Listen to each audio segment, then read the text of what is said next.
Muy buenas noches a todos. Gracias por estar aquí en su programa Aprende con Rosy. Y el programa hoy se llama, o el título del programa dice, la política nacional no ha tenido descanso con nuestro presidente Donald Trump. Y yo quiero dejarles saber algo aquí. Vemos la maquinaria demócrata tratando de atacar al presidente Donald Trump por cuanto frente puede encontrarse, desde los tribunales, cuestionando mandatos presidenciales, desafiando derechos ejecutivos e incluso si de lo que se trata es de crear altercados y discordias, aplicando lo que ellos mismos calificaron como insurrección, pidiendo a pleno pulmón y hasta con insultos de que sus seguidores tomen la calle. Y esto ha salido en toda la televisión con malas palabras, con insultos violentos. ¿Y quiénes eran los violentos y los que insultaban? Todo esto se ha visto en público, por supuesto con malas palabras, hasta un reverendo incitando a la violencia. Realmente están en pánico y desesperados. Ellos están defendiendo una ideología, están defendiendo su política y no están dispuestos de que se sepa la real verdad o la verdad.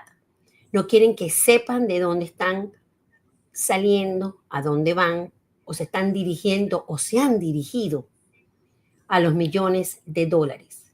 Quieren continuar en silencio mientras se despilfarra las arcas del dinero. Como por ejemplo, el dinero que se envió recientemente, el viernes pasado, a Nueva York, 59 millones a hoteles de lujo con dinero destinado al fondo de ayuda para el desastre. Sin embargo, cuando pasó lo que pasó en Hawái, cuando pasó lo del huracán en la Florida, cuando pasó lo terrible que fue desde Panhandle y atravesó completo el sur y norte del estado de Carolina, personas que se quedaron completamente sin sus casas y que les dieron unos vouchers para que fueran a quedarse a hoteles. Y luego cuando vino aquel frente de frío invernal, los sacaron a todos porque no había plata. ¿Se recuerdan cuando salió el señor Mallorca a decir que si volvía a haber otro huracán, ellos ya no tenían dinero y se habían quedado sin dinero? Se recuerdan porque a veces tenemos la memoria bastante corta. Sin embargo, menos de una semana salieron 59 millones de dólares para todos los hoteles en Nueva York de lujo, o por lo menos los hoteles de lujo, lo que dicen, para albergar migrantes ilegales. Sin embargo, la directora de FEMA y 3 empleados federales han sido despedidos y el director interino dijo que el dinero se paralizaría de inmediato. Se refiere a este dinero. Un dinero, mi gente, que es nuestro. Un dinero que nosotros, con nuestros propios impuestos, hemos pagado, estamos pagando, para que fuera destinado al desarrollo y bienestar. Pero no fue así. Fue a parar a manos peligrosísimas. Mientras, en las escuelas de nuestros niños no hay puertas blindadas. Nuestros jubilados tengan que vender literalmente sus hogares porque no pueden mantener o costear los assessments y todo lo que esa administración desastrosa dejó en estos últimos 4 años. Y que el dinero haya parado para enviar comida a los terroristas de Al Qaeda bajo los flamantes carpas del USAID, o a grupos con nexos terroristas en Gaza, o a financiar operaciones para transgéneros, además óperas. Y si seguimos, la lista es interminable, algo que es inexplicable. ¿Qué le está pasando a un grupo de demócratas que están en contra de que salga todo a la luz? ¿Qué están en contra del señor designado nada más y nada menos que por el presidente de los Estados Unidos, que es el señor Elon Musk? Un hombre que tanto él como su equipo no están cobrando un solo centavo para llevar a cabo una auditoría extensa y poder ver el desfalco que la administración, esa Biden-Kamala, dejó. Bueno, realmente no sabemos quién era realmente el que llevaba esa administración. Si era una persona que estaba detrás de él o era un grupo grande que estaba detrás de él. No lo sabemos hasta los momentos. Lo que sí sabemos es que dejó una deuda de más de $1 trillón. Y que haya, sin embargo, senadores y congresistas tratando de torpecer todo lo que el presidente Donald Trump haga. ¿Será un juego político?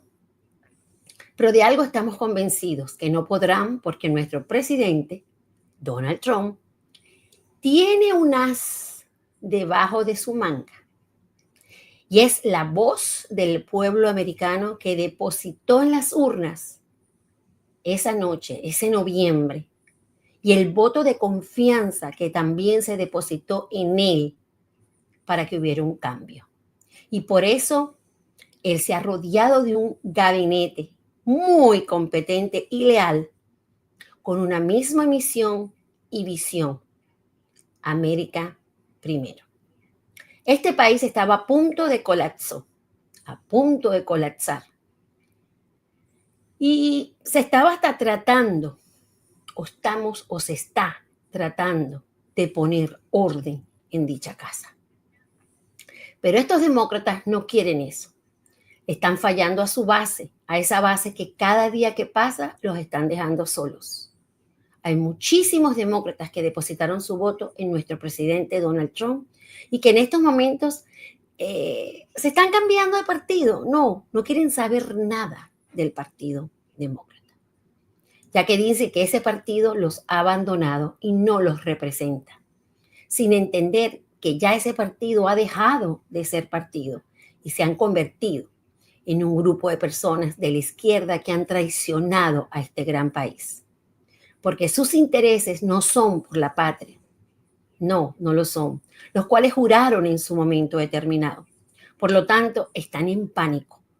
Y estos son las últimas pataletas del pez. Nuestro presidente está cumpliendo en 23 días que lleva las promesas de su campaña, por lo cual todos nosotros votamos. Y le digo algo, Elon Musk lo acompañó por todos sus rallies y escuchaba el clamor de un pueblo desesperado por regresar a lo que éramos o mucho más, a ser mejores de lo que éramos. Quiero que escuchen por su propia voz, no la mía, el pequeño discurso donde el presidente Donald Trump mencionaba que Elon Musk no era oficial, sino que era esencial en lo que estaba haciendo. Y es, señores, lo que todos queremos que nuestro país haya: transparencia y saber en dónde se deposita el dinero. Esto está fuerte, pero yo quiero que ustedes lo escuchen, ¿ok? Se los regalo. Ahí les va. Oh, aquí está. Denme un segundito.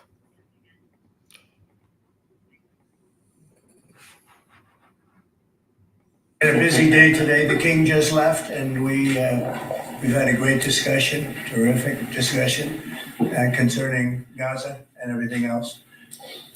We had discussions also about Saturday at 12 o'clock. It's going to be a big moment. We'll see what happens. I don't expect much happening with these people, but we'll see what happens.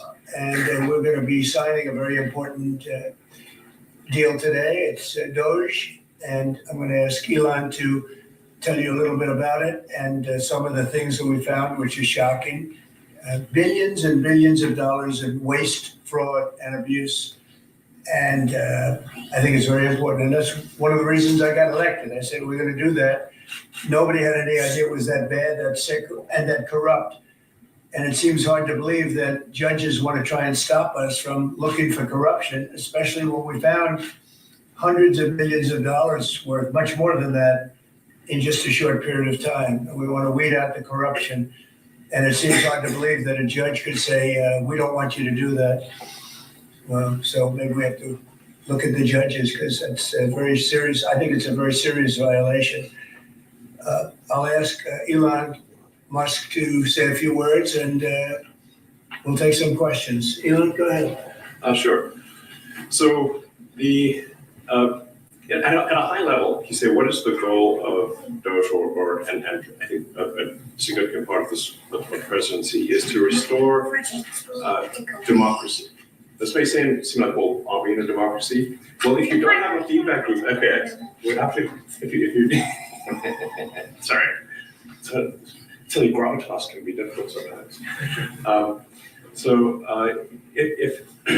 If there's not a good feedback loop from the people to the government, and if you have rule of the bureaucrat, if the bureaucracy is in charge, and then what meaning does democracy actually have? If the people cannot vote and have their will be decided by their elected representatives in the form of the president and the Senate and the House, then we don't live in a democracy, we live in a bureaucracy. So it's incredibly important that we close that feedback loop, we fix that feedback loop, and that the public's elected representatives, the president, the House, and the Senate, decide what happens, as opposed to a large unelected bureaucracy. This is not to say that there are good people who are in the federal bureaucracy, but you can't have an autonomous federal bureaucracy. You have to have one that's responsive to the people. That's the whole point of a democracy. And if you looked at this, if you asked the founders today and said, well, what do you think of the way things have turned out? Well, we have this unelected, fourth unconstitutional branch of government, which is the bureaucracy, which has, in a lot of ways, currently more power than any elected representative.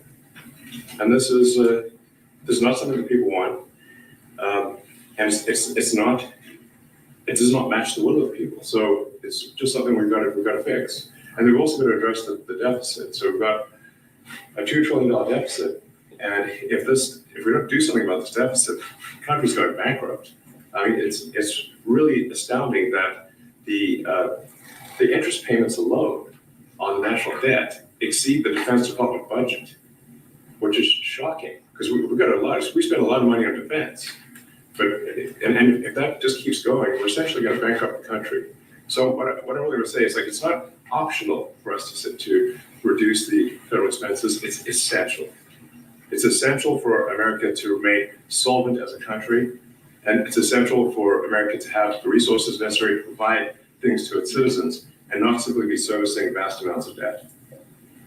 And also, could you mention some of the things that your team has found, some of the crazy numbers, including the woman that walked away with about 30 million, right? Et cetera? Well, we do find it sort of rather odd that there are quite a few people in the bureaucracy who have ostensibly a salary of a few $100,000, but somehow manage to accrue tens of millions of dollars in net worth while they are in that position, which is, what happened to USAID. We're just curious as to where it came from. Maybe they're very good at investing, in which case you should take their investment advice perhaps. But there seems to be mysteriously they get wealthy. We don't know why. Where do they come from?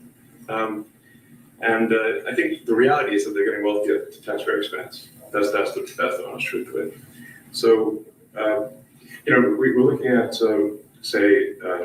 we just, if you look at say Treasury, for example, basic controls that should be in place that are in place in any company, such as making sure that any given payment has a payment categorization code, that there is a common field that describes the payment, and that if a payment is on the do not pay list, that you don't actually pay it. None of those things are true currently. So the reason that departments can't pass audits is because the payments don't have a categorization code. It's like just a massive number of blank checks just flying out of the building. So you can't reconcile blank checks. You've got comment fields that are also blank, so you don't know why the payment was made. And then we've got this truly absurd, a do not pay list, which can take up to a year before an organization get on the do not pay list. And this, we're talking about terrorist organizations, we're talking about known fraudsters, known aspects of waste, known things that do not match any congressional appropriation. It can take up to a year to get on the list. And even what's on the list is not used. It's mind-blowing. So what we're talking here, we're really just talking about adding common sense controls that should be present, that haven't been present. So they said, well, how could such a thing arise? That seems crazy. When you understand that really everything is geared towards complaint minimization, so then you understand the motivations. So if people receive money, they don't complain, obviously. But if people don't receive money, they do complain. And the fraudsters complain the loudest and the fastest. So then when you understand that, then it makes sense. Oh, that's why everything they approve all the payments at Treasury. Because if you approve all the payments, you don't need complaints. But now we're saying that, no, actually, we are going to complain. If money is spent badly, if your taxpayer dollars are not spent in a sensible and frugal manner, then that's not okay. Your tax dollars need to be spent wisely on things that matter to the people. And I mean, these things, it's just common sense. It's not draconian or radical. I think it's really just saying, let's look at each of these expenditures and say, is this actually in the best interest of the people? And if it is, it's approved. If it's not, we should think about it. So, there's crazy things like just cursory examination of Social Security, and we've got people in there that are 150 years old. Now, do you know anyone who's 150? I don't know. Okay. They should be on the Guinness Book of World Records. They're missing out. So, that's the case where, like, I think they're probably dead. It's my guess. Or they should be very famous, one of the two. And then there's a whole bunch of Social Security payments where there's no identifying information. Well, like, why is there no identifying information? Obviously, we want to make sure that people who deserve to receive Social Security do receive it, and that they receive it quickly and accurately. Also, another crazy thing. So, one of the things is like we are trying to sort of right-size the federal bureaucracy, just make sure that this obviously there needs to be a lot of people working for the federal government, but not as many as currently. So we're saying, well, okay, let's if people can retire, with full benefits and everything, that would be good. They can retire, get their retirement payments, everything. And then we're told, this is actually, I think, a great anecdote, because we're told the most number of people that could retire possibly in a month is 10,000. We're like, well, why is that? Well, because all the retirement paperwork is manual on paper. It's manually calculated, then written down on a piece of paper. Then it goes down a mine. And like, what do you mean a mine? Like, yeah, there's a limestone mine where we store all the retirement paperwork. And you look at a picture of this mine. We'll post some pictures afterwards. And this mine looks like something out of the 50s because it was started in 1955. So it looks like it's like a time warp. And then the speed, the limiting factor is the speed at which the mine shaft elevator can move determines how many people can retire from the federal government. And the elevator breaks down sometimes, and then nobody can retire. Doesn't that sound crazy? There's like 1,000 people that work on this. So I think if we take those people and say, like, you know what, instead of working in a mine shaft and carrying manila envelopes to boxes in a mine shaft, you can do practically anything else. And you would add to the goods and services of the United States in a more useful way. So anyway, so I think, that's an example of, like, at a high level, if you say, like, how do we increase prosperity, is we get people to shift from roles that are low to negative productivity to high productivity roles. And so you increase the total output of goods and services, which means that there's a higher standard of living available for everyone. That's the actual goal. Everyone's very quiet. Your detractors, Mr. Musk. I do what? Including a lot of Democrats. I have detractors? You do, sir. I don't believe it. Say that you're orchestrating a hostile takeover of government and doing it in a non-transparent way.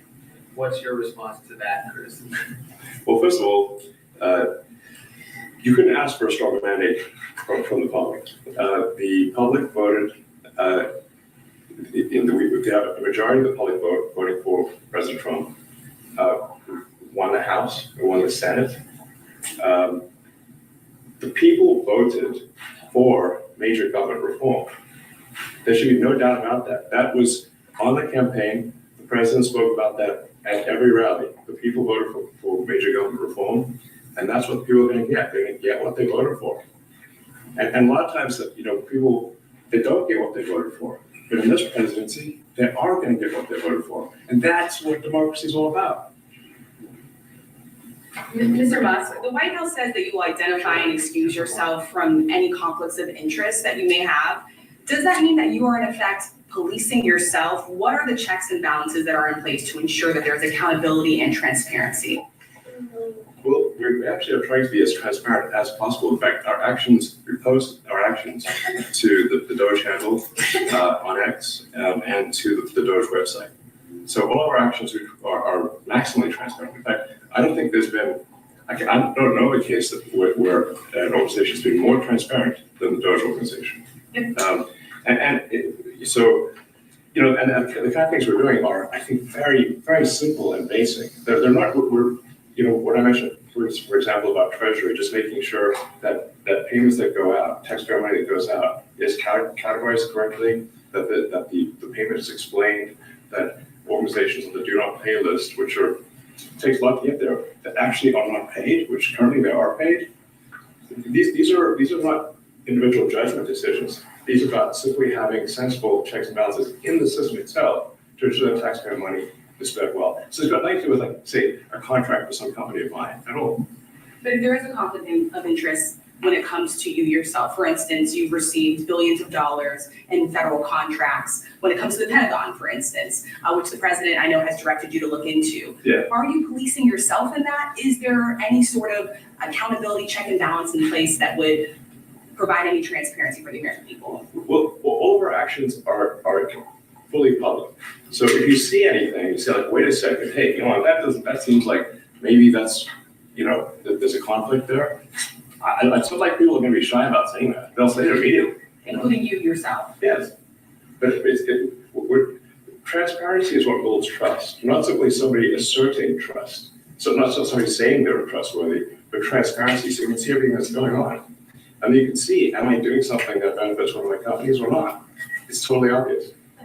And if we thought that, we would not let him do that segment or look in that area if we thought there was a lack of transparency or a conflict of interest. And we watched that also. He's a big businessman. He's a successful guy. That's why we want him doing this. We don't want an unsuccessful guy doing this. Now, one thing also that Elon hasn't really mentioned are the groups of people that are getting some of these payments. They're ridiculous. And we're talking about billions of dollars that we've already found. We found fraud and abuse. I would say those two words as opposed to the third word that I usually use, but in this case, fraud and abuse. It's abusive because most of these things are virtually made up, or certainly money shouldn't be sent to them. And you know what I'm talking about. It's crazy. So, but we're talking about tens of billions of dollars that we've already found.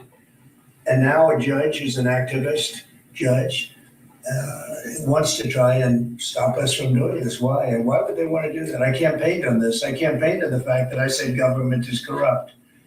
And it is very corrupt. It's very, very, it's also foolish. As an example, a man has a contract for 3 months and the contract ends, but they keep paying him for the next 20 years, because nobody ends a contract. You got a lot of that. You have a contract that's a 3-month contract.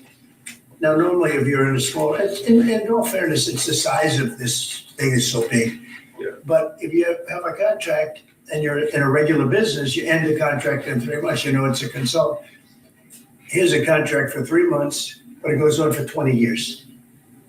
And the guy doesn't say that he got money for 20 years, they don't say it. They just keep getting checks month after month, and you have various things like that, and even much worse than that, actually, much worse. And I guess you call that incompetence, maybe. Yeah. It could be corruption, it could be deals made on both sides, where I guess the money he kicks, I think there's a lot of kickback here. I see a lot of kickback here, There's a lot of kickbacks. a tremendous kickback, because nobody could be so stupid to give out some of these contracts, so he has to get a kickback. So that's what I got elected for, that and borders and military and a lot of things, but this is a big part of it. And I hope that the court system is going to allow us to do what we have to do. We got elected to among other things, find all of this fraud, abuse, all of this horrible stuff going on. And we've already found billions of dollars, not like a little bit, billions, many billions of dollars. And when you get down to it, it's going to be probably close to $1 trillion. It could be close to $1 trillion that we're going to find. That will have quite an impact on the budget. Yes. And you'll go to a judge where they handpick a judge, and he has certain leanings. I'm not knocking anybody for that, but he has certain leanings, and he wants us to stop looking. How do you stop looking? I mean, we've already found it. We have a case in New York where a hotel has paid $59 million, $59 million because it's housing migrants, illegal migrants, all illegal, I believe. And they were being paid twice the normal room rate at 100% occupancy. Unbelievable. So it's a racket. Yeah. Mr. Musk, can I ask a question?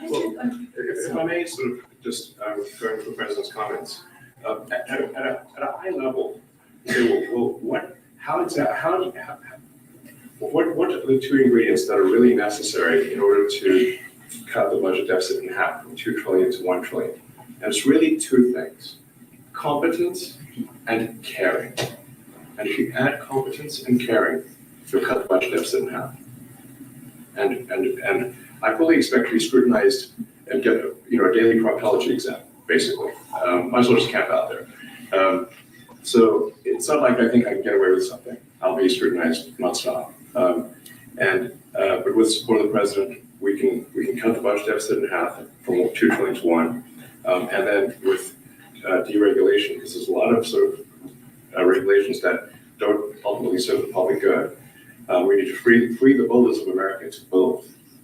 And if we do that, then that means I think you get the economic growth to be maybe 3-4%, maybe 5%. And that means if you can get $1 trillion of economic growth, you cut the budget deficit by $1 trillion. Between now and next year, there is no inflation. There's no inflation in 26. And if the government is not borrowing as much, it means that interest costs decline. So everyone's the mortgage, the car payment, their credit card bills, anything, their student debt, the monthly payments drop. That's a fantastic scenario for the average American.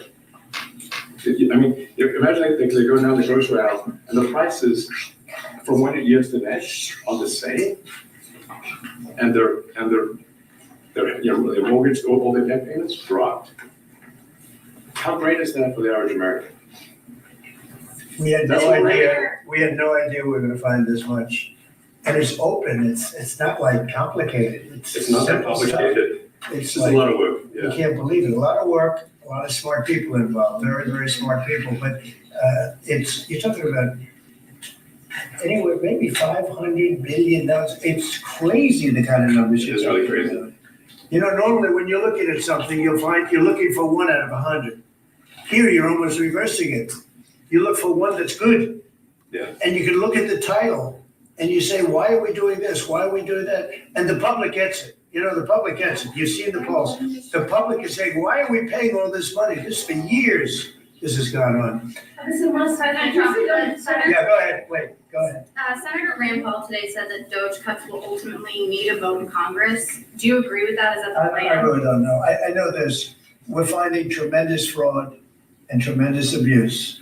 If I need a vote of Congress to find fraud and abuse, it's fine with me. I think we'll get the vote, although there'll be some people that wouldn't vote. And how could a judge want to hold us back from finding all of this fraud and finding all of this incompetence? Why would that happen? Why would even Congress want to do that? Now, Congress, if we do need a vote, I think we'd get a very easy vote. because we have a track record now. We've already found billions of dollars of abuse, incompetence, and corruption. A lot of corruption. If a judge does block one of your policies, part of your agenda, will you abide by that ruling? Will you Well, I comply? always abide by the courts, and then I'll have to appeal it. But then what he's done is he's slowed down the momentum. And it gives crooked people more time to cover up the books. You know, if a person's crooked and they get caught, other people see that, and all of a sudden it becomes harder later on. So, yeah, the answer is I always abide by the courts, always abide by them, and will appeal. But appeals take a long time, and I would hope that a judge, if you go into a judge and you show them, here's a corrupt situation, we have a check to be sent, but we found it to be corrupt. Do you want us to send this corrupt check to a person, or do you want us not to give it and give it back to the taxpayer? I would hope a judge would say, don't send it, give it back to the taxpayer. Yeah, if I can add to that, what we're finding is that a bunch of the fraud is not even going to Americans. So I think we can all agree that if there's going to be fraud, it should at least go to Americans. But a bunch of the fraud rings that are operating in the United States and taking advantage of the federal government, especially in the entitlements programs, are actually foreign fraud rings. They're operating in other countries and actually exporting money to other countries. We should stop that. Mr. Musk, And this is big numbers, we're talking about $100 to $200 billion a year. Sure. Serious money. Mr. Musk, you said on X that an example of the fraud that you have cited was $50 million of condoms was sent to Gaza. But after fact check this, apparently Gaza in Mozambique, and the program was to protect them against HIV. So can you correct these statements? It wasn't sent to Hamas actually, it was sent to Mozambique, which makes sense why condoms was sent there. Yeah. And how can we make sure that all the statements that you said were correct, so we can trust what you say? Well, first of all, some of the things that I say will be incorrect and should be corrected. So nobody's going to bat 1,000. I mean, we will make mistakes, but we'll act quickly to correct any mistakes. I'm not sure we should be sending $50 million worth of condoms to anywhere, frankly. I'm not sure that's something Americans would be really excited about. And that's really an enormous number of funds, if you think about it. But if it went to Mozambique instead of Gaza, I'm like, okay, that's not as bad, but still, why are we doing that? Mr. Musk, can you talk a little bit about how closely you're working with agency heads as you're directing these cuts? Do they have how much input do agency heads have when you're making these decisions? Yeah, we work closely with the agency heads, there are sort of checks in place. So it's not just us just going in and doing things willy-nilly. It's in partnership with the agency heads, and I check frequently with the president to make sure that this is what the president wants to have happen. So we talk almost every day, and I double check things to make sure, is this something, Mr. President, do you want us to do this? Then we'll do it. USAID has been one of your main targets. Are you concerned at all that some of the cuts or that shutting that agency altogether may lead to diseases or other bigger problems starting in other countries that then come to the United States? Yeah, so that's an interesting example. So that's something where we work closely with the State Department and Secretary Rubio. And we have, for example, turned on funding for Ebola prevention and for HIV prevention. About that, you said? Yes, correct. And we are moving fast, so we will make mistakes, but we will also fix the mistakes very quickly. Do you see it as a worthy cause, USAID? I think that there's some worthy things, but overall, if you say what was the bang for the buck, I would say it was not very good. And there was far too much of what you said IID was doing was influencing elections in ways that I think were dubious and do not stand for light of day. I mean, just as a follow-up to the Pentagon contracts, if you have received billions of dollars in contracts from the Pentagon, and the president's directing you to look into the Department of Defense, is that a conflict of interest? Are going to do at the president's request. Does that present a conflict of interest for you? No, because you have to look at the individual contract and say, first of all, I'm not the one, filing the contract. It's people at SpaceX or something who will be putting for the contract. And I'd like to say, if you see any contract where where it was awarded to SpaceX and it wasn't by far the best value for money for the taxpayer, let me know, because every one of them was. President said the other day that you might look at treasuries. Could you explain that a little bit? What kind of fraud, and that question goes to both of you, what kind of fraud are you expecting to see or do you see right now in US treasuries? Yeah, I think you mean the Treasury Department as opposed to Treasury bills or. You also referenced treasuries on Air Force Yeah. One the other night. Go ahead. Well, as I mentioned earlier, really the first order of business is to make sure we're actually collecting. Sorry for this. I thought my son might enjoy this, but he's sticking his fingers in my ears and stuff. So it's been hard to hear sometimes. Hey, stop that. The stuff we're doing with the Treasury Department is so basic that you can't believe it doesn't exist already. So for example, like I mentioned, just making sure that when a payment goes out, it has to have a payment categorization code. It's like, what type of payment is this? You can't just leave the field blank. Currently, many payments, the field is left blank. And you have to describe what's the payment for, some basic rationalization. That also is left blank. So this is why the Pentagon, when's the last time the Pentagon passed an order? A decade ago, maybe? Ever? Really? And we want to, just in order to actually pass audits, you have to have financial information that allows you to trace the payments. And once in a while, the Treasury has to pause payments if it thinks the payment is going to a fraudulent organization. Like if a company or organization is on a do not pay list, we should not pay it. I'm sure you would agree. Like it's quite hard to get on that payment, the do not pay list. It means that this is someone that is like dead people, terrorists, known fraudsters, that kind of thing. We should not pay them. But currently we could, which is crazy. We should stop that. Many transactions. And by the way, hundreds, thousands of transactions like that. You know, we have a big team. And for the sake of the country, I hope that the person that's in charge and the other people that report to me that are in charge are allowed to do the right thing, namely make sure everything's honest, legitimate, and competent. But we're looking at just, when you look at USAID, that's one. We're gonna look at the military, we're gonna look at education. They're much bigger areas. But the USAID is really corrupt. I'll tell you, it's corrupt. It's incompetent and it's really corrupt. And I can't imagine a judge saying, well, it may be corrupt, but you don't have the right. You got elected to look over the country and to, as we say, make America great again, but you don't have the right to go and look and see whether or not things are right that they're paying or that things are honest that they're paying. And nobody can even believe this. Other people, law professors, they've been saying, how can you take that person's right away? He's supposed to be running the country, but we're not allowed to look at who they're paying it to and what they're paying. We have massive amounts of fraud that we caught. I think we probably caught way over a lot of billions of dollars already in 2 weeks? Yes. And it's going to go to numbers that you're not going to believe. And much, as I said, much is incompetence and much is dishonesty. We have to catch it.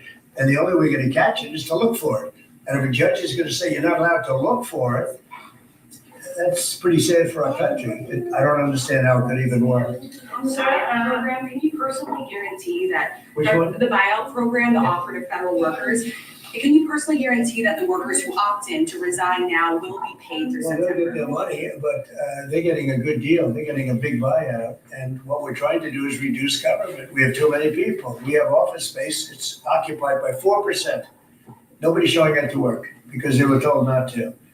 And then Biden gave them a 5-year pass, some of them, 48,000 of them, gave them a 5-year pass, that for 5 years, you don't have to show up to work. And let me tell you, this is largely, much of this stuff is because of Biden. It's his fault. He allowed this country, what he did on our border. What he did on our border is almost not as bad as what he did with all of these contracts that have come out. It's a very sad day when we look at it. I can't even believe it. But many contracts just extend and they just keep extending and there was nobody there to correct it. And that cannot be, I can't imagine that could be held up by the court. Any court that would say that the president or his representatives, like Secretary of the Treasury, Secretary of State, whatever, doesn't have the right to go over their books and make sure everything's honest.